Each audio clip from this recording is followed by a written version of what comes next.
오늘 요셉의 정체성이라는 제목 갖고 하나님의 말씀 증거하겠습니다. 얼마 전에 이 아베 신조라는 일본 총리죠. 이분이 이런 얘기를 했습니다. 침략에 대해서는 학계에서 제대로 된 정의가 없다. 이 얘기가 무슨 얘기냐면 일본이 침략을 한 게 아니다라는 얘기가 됩니다. 무슨 얘기냐면 우리가 힘이 없어서 전쟁에서 졌을 뿐이지 이겼으면 정복, 지면은 침략 그런 거라서 우리는 침략을 한 게 아니다라는 말도 안 되는 이야기를 했습니다. 이 얘기는 일본 국민들의 의견하고도 맞지 않는 것 같습니다. 일본 국민의 50% 이상은 이분의 이 이야기에 동의할 수 없다라고 이야기를 했습니다. 그런데 왜 이런 얘기를 할까요? 잘 살펴보니까 이분의 할아버지, 아베 간이라는 할아버지가 계신데 어렸을 적부터 이 할아버지 무릎팍에 앉아서 할아버지 이야기를 들으면서 자랐는데 그 할아버지가 이런 이야기를 했다라고 합니다. 내가 전쟁에 나가서 졌는데 그 이유는 힘이 없어서 진 거지 이것이 침략이 아니다. 여러분, 부모의 역할이 혹은 할아버지 할머니의 역할이 얼마나 중요한지 모릅니다. 아이들의 마음은 하얀 도화지 같아서 이 아이들의 마음에 그리는 대로 또 그 아이들한테 이야기하는 대로 이 아이들의 인생이 정해지고 바뀔 수 있다라는 사실입니다. 여러분, 우리한테 그런 역할이 있고 그런 책임이 있습니다. 여러분, 우리 아이들을 어떻게 가르쳐야 될까요? 여러분, 오늘 요셉을 통하여 그 가르침의 모범을 삼았으면 좋겠습니다. 여러분, 요셉이 여러분들이 아시는 바와 같이 17살이라는 나이에 이집트의 노예로 붙잡혀 갑니다. 17살이라는 나이의 의미가 뭘까요? 지금 생각해 보자면 17살이면은요, 아이들이 이제 고등학교 졸업하고 먼 타지로 떠나는 것과 비슷합니다. 고등학교까지 집안에서 잘 자라다가 보통 미국에서 그러잖아요. 17살까지, 18살까지 학교 다니면서 잘 자라다가 그러면서 이제 타지로 떠나게 되지요. 여러분, 그 전에 아이들한테 무엇을 가르쳐야 할까요? 아이들은 어떤 정체성을 갖고 살아야 할까요? 오늘 요셉의 이야기를 통하여서 우리와 또한 우리들의 아이들의 정체성, 아이덴티티를 삼기를 주님의 이름으로 간절히 축원합니다. 아멘.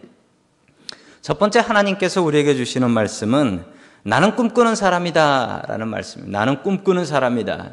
요셉이 가졌던 첫 번째 자신의 아이덴티티는 나는 꿈꾸는 사람이다 라는 사실이었습니다. 여러분은 어릴 적에 무슨 꿈을 꾸고 사셨습니까? 여러분, 커서 무엇이 되겠다라고 생각하셨습니까? 혹시 지금 그 꿈대로 살고 계십니까? 아니면 그 꿈 잃어버리고 살고 계십니까? 저는 어릴 적 꿈이 초등학교 때까지 꿈은 과학자가 되는 것이었습니다. 과학자. 그런데 중학교 때부터 제 꿈은 목사님이 되는 것이었습니다. 지금 저는 제 꿈대로 살고 있습니다. 다 이룬 것 같진 않고 좋고 바른 목사 되는 것이 저의 꿈입니다. 초등학생들한테 꿈에 대해서 물어봤습니다. 커서 무엇이 되고 싶냐라고 물어봤더니 1980년대에는 아이들이 이런 대답을 해요. 1980년대에는 내가 커서 대통령이 되고 싶다라고 대답을 했습니다. 그때까지는 대통령이 멋있어 보였나 봅니다. 1990년대에 와서는 이 꿈이 바뀌었습니다. 뭐로 바뀌었냐면 그 대통령 그거 별거 아니다. 대통령 말고 의사가 되는 게 그 초등학생들의 가장 큰 꿈이었다라고 합니다. 의사가 되는 것. 요즘은 뭘까요? 요즘은 아이들한테 커서 뭐가 되고 싶냐라고 물어봤더니 아이들이 정말 말도 안 되는, 정말 아이들답지 않은 대답을 했습니다. 이 초롱초롱한 눈망울을 가진 아이가 대답한 첫 번째 답변은 공무원이 되는 것이다 라고 대답을 해요. 공무원.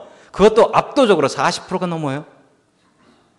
40몇 프로가 공무원이고 38%, 2등이 뭐냐면 연예인이 되고 싶다. 이제 공부 좀 한다 치면 공무원, 공부 좀 안 하고 좀 잘 놀면 연예인, 이도 저도 아닌 애들은 운동선수가 되고 싶다라고 대답을 했답니다.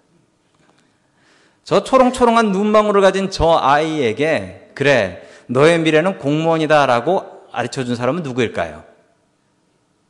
설마 저 아이들이 인생의 깊이를 벌써 깨달아서 공무원만큼 정령 보장되는 게 없어라고 생각했을까요? 누구의 영향일까요?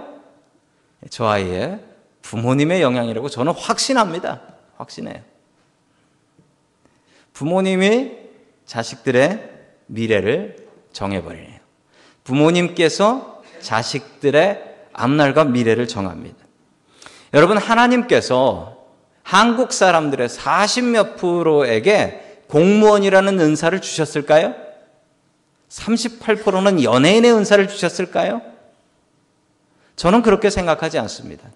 하나님께서는 세상 모든 사람들에게 정말 적당한, 세상을 운영하기에 적당한 은사를 주셨다라고 저는 분명히 믿습니다. 그런데 그 은사를 사람들이 거부합니다. 누가 거부하냐면 부모님이 거부합니다. 부모님이. 아이들한테 있는 은사를 보면서 야, 저거는 돈 되는 은사다, 돈 안 되는 은사다라는 것을 부모님이 이미 구별해 버립니다. 그리고 아이들의 은사를 발견하고 나서 돈 안 되는 은사는 과감하게 야, 그건 돈 안 된다. 자식 통해서 돈 벌려고 그러시는 걸까요? 아닙니다. 자식 통해서 돈 벌려고 그러는 거 아닙니다. 자식 통해서 돈 벌려는 게 아니고 돈 안 되는 직업을 갖고 살면 자식들이 고생하니까 그래서 야, 그건 돈 안 된다. 그거 하면 돈 못 번다. 그렇게 이야기를 하는 것이죠. 여러분, 제가 신학교를 처음 갈 때 부모님들께서 걱정하시고 솔직히 말리셨습니다. 특별히 저희 어머니께서 참 많이 말리셨습니다. 제일 많이 말리신 이유가 목사하면 저희 어머니도 권사님이시고 신앙생활 평생 하신 분이라 아시죠. 목사하면 돈 못 벌고 고생한다라는 이유였습니다. 물론 저를 생각하신 이유죠. 제가 돈 못 벌고 고생하고 사는 것이 안쓰러워서 저희 어머니께서 제가 이제 목사하는 것을 많이 만류하셨습니다. 여러분, 그런데 곰곰이 생각해 보면 여러분, 저는 가난해서 밥 하루에 한 끼 먹고 살고 여러분들은 부자여서 하루에 밥 4끼 드시고 사십니까? 여러분, 그렇지 않죠. 뭘 먹느냐, 그것은 다를 수 있지만 여러분, 하루에 3끼 먹고 사는 것은 누구나 다 비슷한 것 같습니다. 여러분, 요즘 어디 가면 뭐 먹을 게 없습니까? 정 안 되면 여러분, 저희 교회 홈리스 서비스 하잖아요. 거기 오셔서 한 그릇 드시면 되죠. 중요한 것은 무엇을 먹고 사느냐가 아니고 무엇을 하면서 사느냐, 어떤 일을 하면서 행복하게 사느냐, 그게 더 중요한 것 같습니다. 요셉의 꿈은 여러분들이 아시는 바와 같이 아버지와 형님들이 자신에게 절하는 꿈이었습니다. 정말 현실성 없는 꿈이었고, 그래서 요셉이 꿈 전문가가 되는데, 여러분, 꿈 전문가가 돼서 꿈 해몽자라면 잘해봐야 뭐 될까요? 점쟁이 돼서 점집 차리겠죠. 그러면 돈 많이 벌 수 있을까요? 여러분, 점쟁이 돼서 점집 차려봐야 뭐 그렇게 돈 많이 벌고 사는 것 같지 않습니다. 여러분, 그러나 요셉은 이 꿈을 꼭 붙잡았습니다. 그리고 붙잡을 뿐만 아니라 그가 그 이후에도 나오지만 꿈을 꾸는 게 아니라 꿈을 해석하는 데 전문가가 됩니다. 그래서 꿈을 잘 해석해서 다른 사람들의 꿈도 해석해 줍니다. 그런데 그 꿈이 너무 잘 맞아서 저 사람은 꿈과 꿈의 해석에 대해서는 전문가다라는 인정을 받고 끝내 왕의 꿈까지 해석하는 사람이 되었습니다. 여러분, 어떻게 생각해 보면 요셉이 꿈 때문에 망한 사람입니다. 요셉이 꿈 얘기 잘못했다가 자기 형들한테 미움받고 팔려서 노예되고 그리고 감옥까지 간 사람입니다. 그 지긋지긋한 꿈 좀 던져버리고 싶을 수도 있습니다. 그러나 요셉은 그렇게 하지 않았고 자신의 꿈을 꼭 붙잡았습니다. 붙잡을 뿐만 아니라 그는 꿈의 해석, 꿈의 해몽에 대해서는 전문가 수준까지 자신을 개발했습니다. 하나님께서 주신 은사를 요셉은 제대로 잘 개발하면서 살았다라는 것입니다. 우리 다 함께 창세기 40장 8절 말씀 같이 봅니다. 시작. 그들이 그에게 대답하였다. 우리가 꿈을 꾸었는데 해몽할 사람이 없어서 그러네. 아멘. 요셉에게 꿈을 이야기합니다. 요셉은 꿈에 대해서 전문가였습니다. 꿈 꾸는 데 전문가였고 그리고 꿈을 해석하는 데 전문가였습니다. 그래서 꿈 해석을 하는데 술 맡은 관원장의 꿈을 해석합니다. 정확하게 해석하는데 당신은 3일 뒤에 다시 당신의 포지션, 당신의 잡으로 복직할 것이요 라고 설명을 했습니다. 그 얘기를 들은 떡 맡은 관원장은 야, 잘 해석하네. 그리고 좋은 얘기를 하네. 내 것도 좀 해석해줘요 라고 하면서 자기 걸 얘기하니까 떡 맡은 관원장에게는 이렇게 얘기했습니다. 너는 3일 뒤에 교수형당에서 죽는다. 이렇게 얘기했습니다. 여러분, 이 해석에 권세가 있습니다. 여러분, 요셉은 주저함이 없었습니다. 여러분, 좋은 얘기를 하는 데는 주저함 없이 할 수 있습니다. 당신 잘 됩니다. 당신 복 받습니다. 이런 얘기는 쉽게 할 수 있는 얘기입니다. 그런데 반대로 당신 3일 뒤에 목매달아 죽습니다라는 이야기를 쉽게 할 수 있을까요? 만약에 안 죽으면 그 사람이 그 얘기 듣고 가만히 있을까요? 나를 잡아 죽이려고 할까요?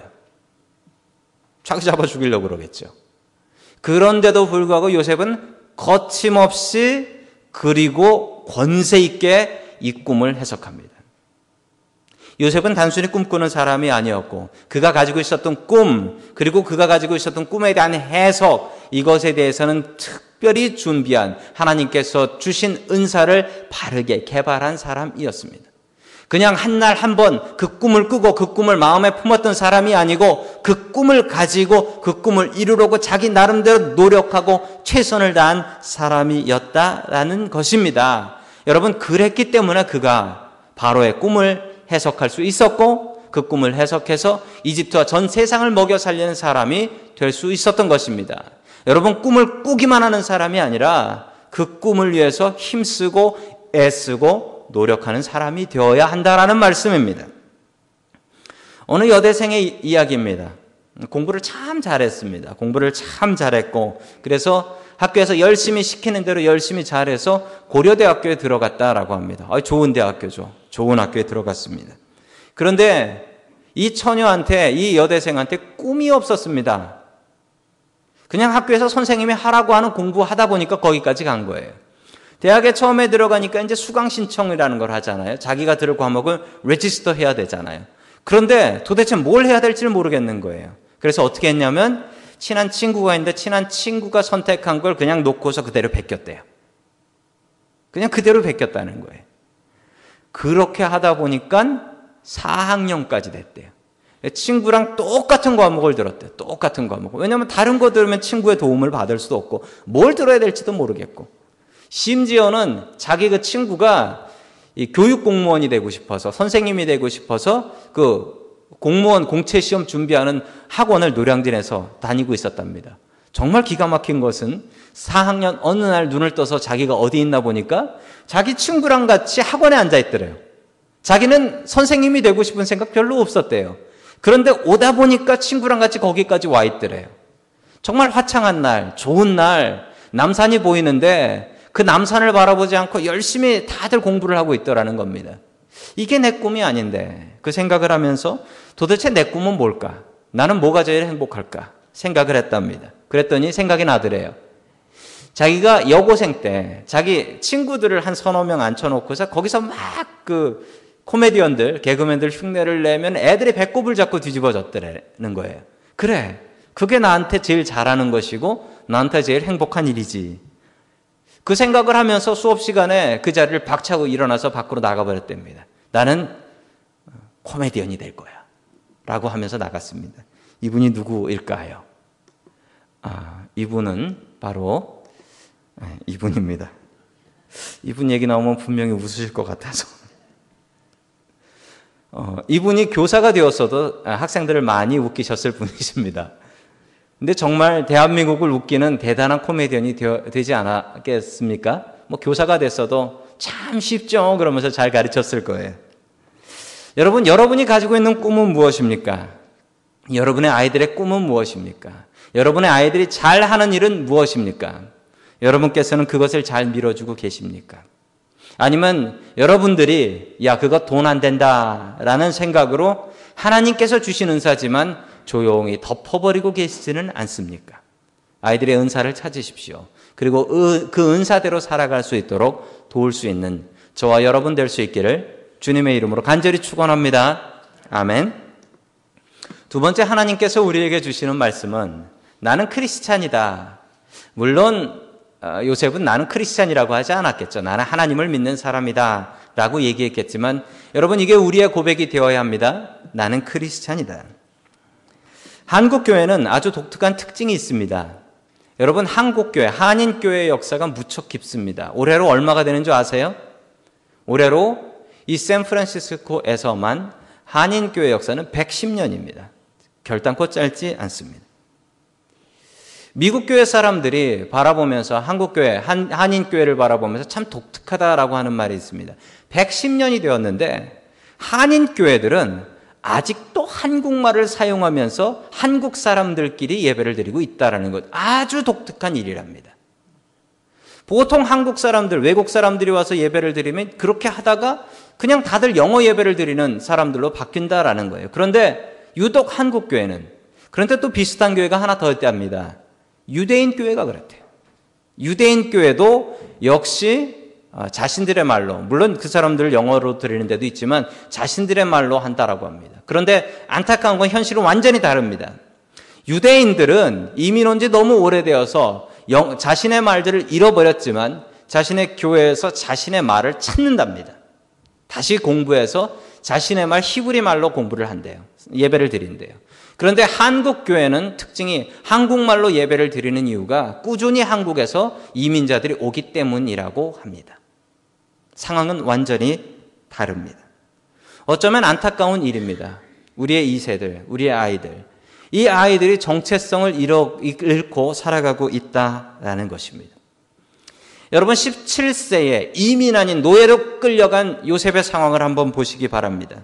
자, 그가 자기 자신을 뭐라고 설명하는지 봐주십시오. 우리 8절 말씀 같이 봅니다. 시작. 요셉이 그들에게 말하였다. 해몽은 하나님이 하시는 것이 아닙니다. 나에게 말씀하여 보시기 바랍니다. 아멘. 여러분 그의 입에서는 거침없이 하나님에 대한 이야기가 나옵니다. 해몽은 하나님께서 하시는 것입니다. 하나님께서 하시는 것입니다. 하나님에 대해서 이야기해봐야 그 사람들이 압니까? 하나님이 도대체 뭐냐라고 그러지 압니까? 이집트 사람들 하나님 모릅니다. 그런데도 불구하고 요셉은 당당하게 담대하게 자기 자신이 하나님 믿는 사람이라는 것을 고백하고 있습니다. 여러분 그렇습니까?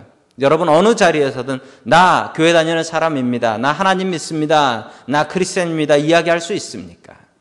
여러분들 자녀들은 어떻습니까? 여러분들의 자녀들이 학교에서 여러분들의 친구 사이에서 내가 하나님 믿는 사람입니다 라고 이야기를 할 수 있습니까?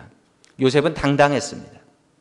자신이 종이고 자신이 노예이고 자신과 같이 하나님을 믿는 사람들이 하나도 없는 곳이었지만 그럼에도 불구하고 요셉은 자기가 하나님 믿는 사람이라는 것 어느 자리에서나 당당하게 이야기할 수 있었습니다. 그 기준이 요셉을 성공하게 했습니다. 여러분 높은 기준을 갖고 살아가십시오. 기준 높은 사람이 이깁니다. 기준 높은 사람이 더 좋은 점수 받을 수 있습니다. 학교에서 공부를 해서 레포트를 내는데 두 학생의 기준이 다릅니다. 여러분 기준이 높은 학생께 더 높은 점수를 받을 수 있습니다. 여러분 기준이 높은 사람이 만든 제품이 훨씬 더 튼튼하고 든든할 수 있습니다. 여러분 높은 기준을 갖고 살아가십시오. 여러분 요즘 한국산 자동차, 한국산 제품들이 참 많이 미국에서 볼 수 있습니다. 여러분 언제 이렇게 된 것입니까? 이렇게 된 게 한 10년 안 된 것 같아요. 10년 안 됐습니다. 한국산 제품들이 미국 제품들을 누르고 미국에서 참 많이 판매가 되고 있습니다. 그 비결이 무엇일까요? 여러분 그게 바로 기준입니다. 처음에 한국에서 한국 자동차를 만들었을 때는 그 기준이 무엇이었냐면 한국에서 팔 수 있는 자동차였습니다. 그런데 현대자동차라는 자동차에서 이 캘리포니아에 미국의 물건을 팔기 위해서 캘리포니아 환경 기준이라는 게 있습니다. 그 기준에 맞춰서 차를 만들었습니다. 그렇게 만드니까 미국에 팔 수 있었습니다. 여러분 요셉은 기준이 달랐습니다. 요셉의 기준은 종으로서 당연한 기준은 주인이 기준이어야 됩니다. 주인이 뭘 원하시나. 그런데 요셉은 주인 생각하지 않았고 하나님을 기준으로 생각했습니다. 하나님이 기준이어서 하나님께서 무엇을 원하시나. 하나님께서 내 삶에서 무엇을 원하시나. 여러분 종업원들이 주인 안 보면 무엇을 할까요? 여러분 주인이 안 보면 다른 행동을 합니다. 다른 행동을 해요. 주인이 있으면 열심히 하는 행동을 하고요. 주인이 없으면 열심히 하더라도 조금 덜 합니다. 그게 사람의 본능이에요. 여러분, 그런데 요셉은 주인이 기준이 아니었습니다. 하나님이 기준이었습니다. 그러므로 성실할 수밖에 없었습니다. 그의 높은 기준이 사람으로부터도 인정받게 했습니다. 여러분, 이 기준을 가지고 살아가십시오. 이 기준 갖고 산 사람은 누구나 100% 성공했습니다. 사람의 기준이 아니라 하나님을 기준으로 하는 사람입니다. 여러분의 삶이 하나님을 기준으로 사는 요셉과 같은 삶이 될 수 있기를 주님의 이름으로 간절히 축원합니다. 아멘. 마지막 세 번째, 요셉의 자기 고백은 나는 유대인이다. 나는 유대인이다. 우리의 고백이라면 나는 한국인이다. 나는 미국에서 살아가는 한국인이다. 라는 고백일 것입니다. AD 70년, 서기 70년 예루살렘에서 벌어진 일입니다. 로마 군대는 1년 전 AD 69년 7월부터 예루살렘 성을 포위하고 1년 동안 공격을 하고 있었습니다. 예루살렘 성에는 먹을 것이 떨어졌고 사람들은 먹을 것을 구하기 위해서 성 바깥으로 나오기 시작했습니다. 성 바깥으로 먹을 것을 구하러 나오는 유대인들은 로마 군인들이 잡아서 묻지도 않고 따지지도 않고 십자가에 못을 박아 버렸습니다. 얼마나 많은 사람들이 십자가에 못을 박혔는지 기록에 의하면 이렇게 십자가에 못 박혀 죽은 유대인들의 수가 10,000명이 넘었대요. 방금 전에 먹을 것 구하러 성 밖을 나간 그 사람이 바로 앞에서 십자가에 매달려서 피를 흘리고 있는 그 십자가의 막대기가 10,000개였다라는 겁니다. 얼마나 끔찍한 일입니까? 포기하라고 항복하라고 강요를 했지만 유대인들은 마지막 한 명이 남을 때까지 싸우겠다라고 각오를 했습니다. 마지막 공격이 있던 날 로마 군인들도 마지막 공격을 준비하고 있었고 유대인들도 이게 마지막 공격이라는 것을 알고 있었습니다. 벤 카자이라는 랍비 하나가 있었습니다. 이 랍비가 그날 밤 성을 몰래 빠져나와서 로마 지휘관이었던 베스파시아누스라는 장군을 찾아갑니다. 그리고 무릎을 꿇었습니다. 무릎을 꿇고 그 총사령관에게 이렇게 얘기했습니다. 황제폐하. 이 사람은 그냥 장군이었지 황제가 아니었습니다. 그러나 황제폐하라고 불렀습니다. 정말 재미있는 일은 그리고 몇 년 뒤에 이 사람이 황제가 되었습니다. 부탁이 하나 있습니다. 예루살렘을 모두 파괴해도 좋지만 회당이 있는 야분의 거리만은 제발 파괴하지 말아 주십시오. 무릎 꿇고 애원을 했습니다.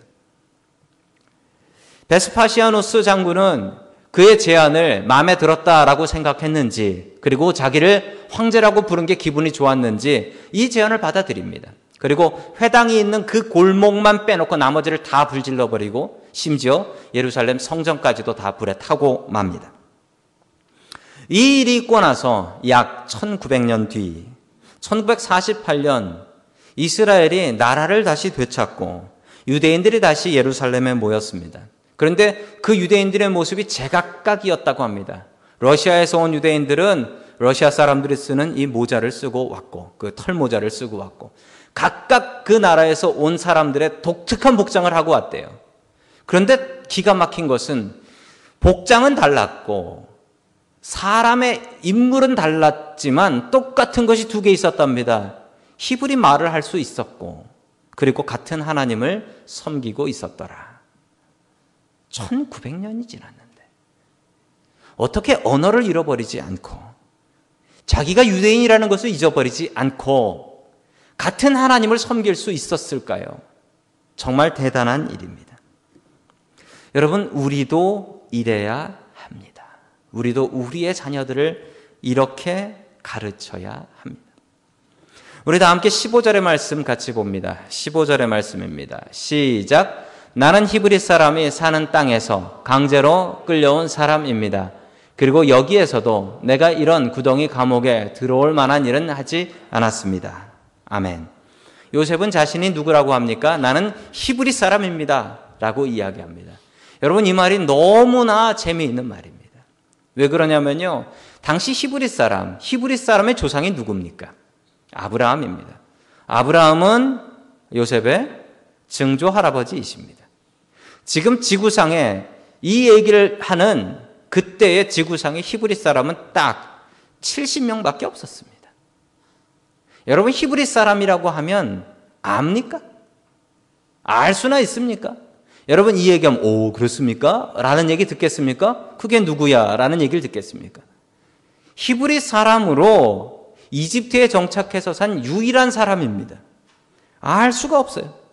그런데도 불구하고 요셉은 내가 히브리 사람이라는 것을 자랑스럽게 자신 있게 이야기합니다. 여러분, 우리들의 자녀들은 어떨까요? 여러분, 우리들의 자녀들은 대부분 미국 사람이죠. 미국 국적을 갖고 살아가고 있죠. 아이들이 어렸을 때는요, 내가 미국 사람이라고 생각하면서 삽니다. 그런데 아이들이 자라면 자랄수록 그 생각은 바뀝니다. 내가 미국에 사는 한국 사람이구나 라는 것으로 정체성이 바뀐다라고 합니다. 여러분, 우리 아이들을 어떻게 키워야 할까요? 어떻게 정말 하나님을 제대로 믿는, 그리고 꿈을 가진, 그리고 이 땅에서 살아가는 한인으로서 바르게 살아가게 할 수 있을까요? 참 어려운 일입니다. 그렇지만 불가능한 일도 아닙니다. 여러분, 그 역할의 제일 중요한 두 축은 교회와 여러분들의 가정입니다. 이 둘이 협력하지 않으면 우리 아이들을 요셉과 같이 키워낼 방법이 없습니다. 참 어려운 상황에서도 아이를 믿음으로 잘 키운 가정 하나가 있어서 소개를 해드립니다. 얼마 전 K-POP2라는 그 한국의 SBS에서 한 그 음악 오디션 방송이 있었어요. 미국에서 하는 American's Got Talent, 그거랑 비슷한 프로그램이 됩니다. 거기서 우승하면 상금이 3억이래요. 그리고 뮤지션으로 데뷔할 수 있어요. 그리고 레코드, 음반도 만들어줘요. 대단한 기회죠. 한국에서 음악 좀 한다라는 사람들은 대부분 지원을 했습니다. 그런데 여기서 우승한 팀이 아주 독특한 팀입니다. 저 팀인데 악동 뮤지션이래. 악동. 이 악동이 악할 악자가 아니라 음악하는 사람들, 음악하는 아이들. 그래서 악동 뮤지션이라는 팀입니다. 저희 오빠입니다. 오빠가 17살, 그리고 여동생인데 14살입니다. 오빠는 기타를 치고 여동생이 노래를 부르는데 참 잘 부르고 노래 가사가 참 재밌어요. 요즘 젊은 사람들이 부르는 그런 사랑에 대한 이런 이야기들이 아니고 이 청소년들이 생각할 만한 그런 청소년들의 고민이 담긴 그런 노래들을 부릅니다. 참 가사가 재밌고 좋더라고요. 그런데 이 마지막 오디션을 하는데, 마지막 평을 하는데 그 가수 박진영 씨가 심사위원이었습니다. 이분이 이런 얘기를 했습니다. 제가 그대로 인용해서 말씀드립니다. 저 나이에 저런 친구가 몇 명이나 있을까요? 부모님이 어떻게 애들을 키우면 저렇게 바르게 그리고 음악 잘하는 아이로 키울 수 있을까요? 이분이 이런 질문을 했습니다. 여러분, 그런데 이 두 아이들의 부모님의 이야기를 듣고 저는 깜짝 놀랐습니다. 이 두 아이들의 부모님이 몽골 선교사님이세요. 몽골 선교사님이세요. 이 아이들이 평생 한 번도 제대로 음악 교육을 받아본 적이 없답니다. 평생 단 한 번도. 심지어 음악 수업도 받아본 적이 없대요. 왜 그러냐면 부모님이 몽골 선교사로 가셨는데 형편이 좋지 않아서 아이들을 선교사들이 다니는 그 학교에 보낼 수가 없었대요. 그래서 어떻게 했냐면 홈스쿨링을 하셨답니다. 집에서 가르쳤대요. 집에서 말씀 보고 기도하고, 신학교도 아닌데 애들을 목사같이 키웠어요. 말씀 보고 기도하고, 또 아버지가 기타를 칠 줄 알아서 그 아들한테 기타를 가르쳐 줬답니다. 그런데 아이들한테 이 음악의 은사가 있었대요. 그래서 아이들이 스스로 공부하고 스스로 인터넷으로 배우고 작곡하고, 그래서 노래 만들고 그거로 이 오디션에 어플라이하고 뽑혀서 처음 통과하더니만 끝내 마지막 가서 1등까지 했답니다. 하나님의 영광을 위해서 상금 사용하고 싶다고 상금 3억 다 기부하고, 본인 형편도 좋지 않은데 저 큰아들, 아들의 꿈이 커서 춤추는 목사나 춤추는 선교사가 되는 게 꿈이다 라고 고백을 했습니다. 여러분, 이게 부모의 역할입니다. 아이들한테 숨겨진 은사가 있습니다. 여러분, 그것을 잘 발견하십시오. 그리고 아이들이 한국인이라는 것, 그리고 아이들이 크리스찬이라는 것, 여러분 품을 떠나기 전에 열심히 잘 가르치십시오. 여러분 기회가 있을 때 가르치십시오. 여러분 그래서 우리 아이들 요셉과 같이 키우길 원합니다. 언제 어느 상황에서든 내가 크리스찬이다, 내가 하나님을 믿는다, 내가 믿음 가진 한국인이다 라는 그 정체성 잃지 않고 살아갈 수 있기를 주님의 이름으로 간절히 축원합니다. 아멘.